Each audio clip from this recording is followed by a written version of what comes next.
নমস্কার, রাখির হেসেলে সবাইকে স্বাগত। আজ আমি হাজির হয়েছি একটা টিফিন রেসিপি নিয়ে। এটা কিন্তু ঘরে থাকা উপকরণ দিয়ে আপনারা করে নিতে পারেন।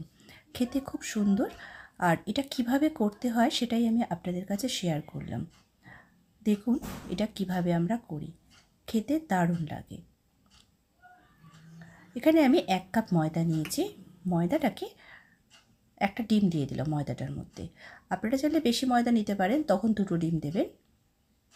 পরিমাণ যতটা করবেন সেভাবে। এখানে দিলাম একটু গোলমরিচের গুঁড়ো। এটাকে আমি একটু ডিমটার সাথে ফেটিয়ে নিচ্ছি। এবার আমি জল দেব। জল দিয়ে একটা ব্যাটার তৈরি করে নেব। আগে আমি ডিমের সাথে ভালো করে মিশিয়ে দিচ্ছি। ব্যাটারটা খুব ঘনত্বটা খুব পাতলাও হবে না, আবার খুব ঘনও হবে না। খুব পাতলা দরকার নেই, মিডিয়াম হবে। মানে একটা আঙুল চুবিয়ে দেখলে হবে যে আঙুলের মধ্যে উঠে যাচ্ছে, সেভাবে কিন্তু করবেন। আমি একটা ব্লেন্ডার নিয়েছি, ভালো করে ব্লেন্ডার দিয়ে মিক্সড করে দিয়েছি। হ্যান্ড ব্লেন্ডার, দেখতেই পাচ্ছেন ঘনত্বটা। একটা আঙুল চুবিয়ে দিলে আঙুলের মধ্যে যেমন লাগে সেরকম। এখানে আমি কিছু ভেজিটেবল নিয়েছি, বাঁধাকপি, গাজর, টমেটো, ক্যাপসিকাম আর কাঁচা লঙ্কার কুচি। এগুলো তো আমাদের ঘরে সবজি থাকেই। আপনাদের যদি চিকেন বা চিংড়ি থাকে সেটাও দিতে পারেন, বা পনির, যেভাবে খান আপনারা। তো আমার ঘরে চিংড়ি ছিল, তাই আমি চিংড়িটাই দিলাম। চিংড়ি মাছটা অল্প তেল দিয়ে ভেজে তুলে নেব। তার মধ্যে এবার ভেজিটেবলগুলো দিয়ে দিলাম। প্রথমে আমি গাজরটা দেব। এটা কিন্তু স্টেপ বাই স্টেপ দিতে হবে। যদি আমি সব একসাথে দিয়ে দিই তাহলে কিন্তু হবে না। গাজরটা একটু হয়ে যাবার পর আমি দিয়ে দেবো বাঁধাকপি। তারপর দিলাম ক্যাপসিকাম, টমেটো কুচি। টমেটোর পরিমাণটা খুব কমই দিতে হবে, বেশি দেবেন না, তাহলে একটু টক হয়ে যাবে। দিয়ে দিলাম কিছুটা চীনা বাদাম।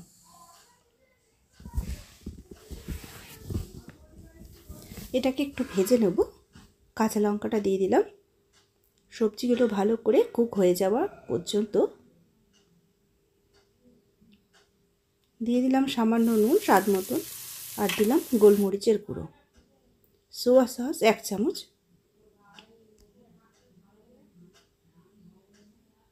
ভালো করে নেড়ে চেড়ে নিচ্ছি। এই রান্নাটা কিন্তু স্টেপ বাই স্টেপ করতে হবে, কোনো একটা কিছু স্কিপ করলে হবে না। পুরো ভিডিওটা দেখুন। চিংড়ি মাছটা দিয়ে দিলাম, ঢাকা দিলাম একটু সেদ্ধ হয়ে যাওয়ার জন্য। 1 মিনিট পর তুলে দেখছি। আর এটা কিন্তু শুকনো শুকনো রাখতে হবে পুরটা, জল দিলে হবে না। একটু কেচাপ দিলাম, গার্লিক কেচাপ।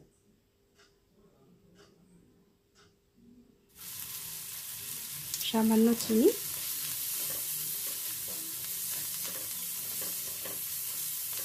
চিনিটাও একদম নামানোর আগে দেব, আগে থাকতে দেব না। পুরটা আমার তৈরি। এখানে একটা তাওয়া বসিয়ে নিয়েছি, আর তাতে দিয়ে দিলাম ওই গোলাটা, যে গোলাটা আপনাদের সামনে বানালাম একটু আগে। হাতা দিয়ে একটু গোল করে নেব। গোল না হলে হাতা দিয়ে গোলটা করে নেব, নয়তো তাওয়াটা ঘোরালেও হয়ে যায়। যদি একটু ব্যাকাটারা হয় তাতে কোনো সমস্যা নেই, যেহেতু আমি এটা দিয়ে একটা গোলা তৈরি করে নিয়েছি। এর মধ্যে আমি পুর দেব। এই গোলটা তো থাকবে না। আমার একটা হয়ে গেছে, আমি এইভাবে তুলে নিচ্ছি। একে একে পরেরগুলো আমি এরকম গোল রুটির মতো করে নিচ্ছি গোলাটা দিয়ে।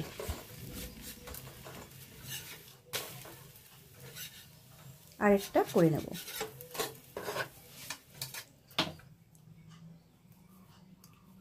দেখতেই পাচ্ছেন এখানে হয়ে গেছে।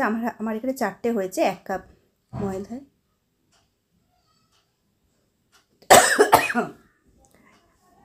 গলার অবস্থা খুব খারাপ, এটা একটু ইগনোর করবেন। আমি এখানে পুরটা দিলাম, পুরটা দিয়ে একটু সামান্য জল দিলাম। তো কিন্তু জলে কিন্তু খুব ভালো আটকাচ্ছে না মুখটা। আমি যে গোলাটা তৈরি করেছিলাম সেই গোলাটা দিয়েই পুরটা মানে মুখটা আটকে দেব। একটা ময়দার একটা গোলা তৈরি করে নিলেই হবে ভালো। এবার আবার চামচে করে একটু পুর দিলাম। আমি এখানে লম্বা করে দেখাচ্ছি, আপনারা চাইলে দুরকম শেপই দিতে পারেন। এবার আমি ময়দার দিচ্ছি, এটা দিলে কিন্তু আর খুলবে না। আমি দেখছিলাম জল দিয়ে হয় কিনা, অনেক সময় জল দিয়ে হয়ে যায়, কিন্তু আজকে দেখি জল দিয়ে আটকাচ্ছে না।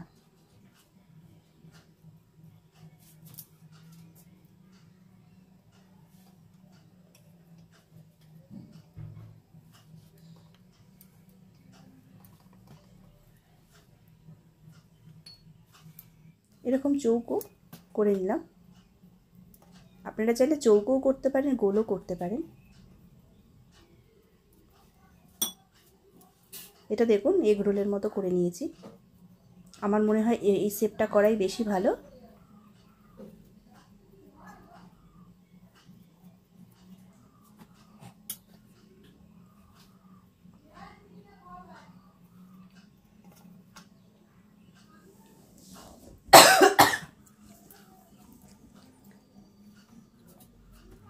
একে একে আমি 4টে করে নিলাম।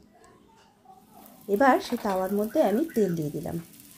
এটা যদি আপনারা কড়াই বেশি করে তেল দিয়ে ছাকা তেলে ভাজেন সেটাও ভেজে নিতে পারেন, কিন্তু আমি সেটা না করে আমি তাওয়াতে দিলাম, তাতে অল্প তেলে ভাজাটা হয়ে যাবে।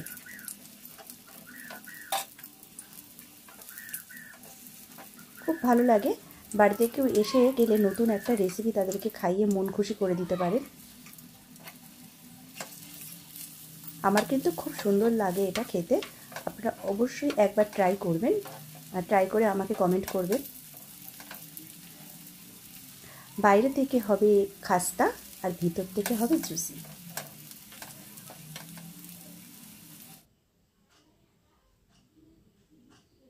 তৈরি হয়ে গিয়েছে। আমি একে একে প্লেটে সাজাচ্ছি। আপনারা এটা স্যালাড দিয়ে খেতে পারেন, টমেটো সস দিয়ে খেতে পারেন, আচার দিয়ে খেতে পারেন, আর শুধুও খেয়ে নিতে পারেন, কোনো ব্যাপার না। আমি আপনাদের কাছে একটা কেটে দেখাবো কতটা সুন্দর হয়েছে। প্রচণ্ড গরম, আমি গরম অবস্থাতেই কাটছি। দেখুন, ভালো লাগলে একটা লাইক আর কমেন্ট অবশ্যই